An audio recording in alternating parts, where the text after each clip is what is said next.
Madame Elina, donc juste en arrivant en Algérie, vous avez vécu dans la grande maison avec la grande famille. C'était une nouvelle expérience pour vous. Et effectivement, ce n'est pas seulement une expérience, c'est-à-dire c'est un petit peu même l'apprentissage de la vie à la nouvelle. Oui. C'est-à-dire je ne vous cache pas que j'ai appris beaucoup de choses qu'auparavant je savais le faire. Et finalement, c'était non. Bon, j'ai appris d'abord la cuisine algérienne, d'accord, qui me sert jusqu'à jour d'aujourd'hui. Vous cuisinez des plats algériens?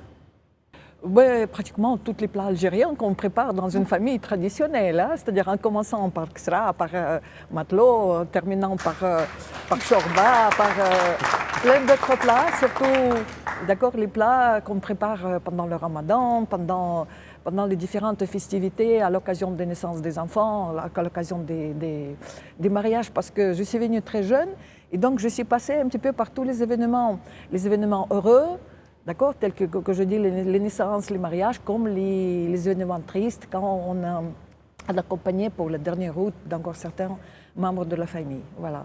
Donc c'est une grande expérience, d'accord. Donc surtout, bon, effectivement, j'ai vécu quelques années, surtout les années de service national.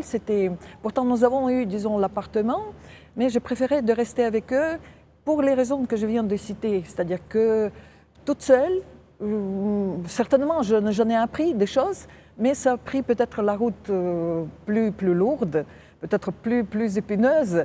Voilà. Par contre, voilà, c'est-à-dire que dans la famille, j'ai eu le soutien, c'est-à-dire de toute ma belle famille, d'accord, que les belles-sœurs, que ma belle-mère, voilà.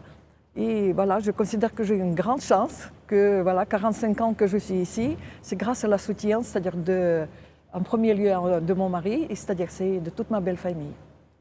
Merci Madame Elina.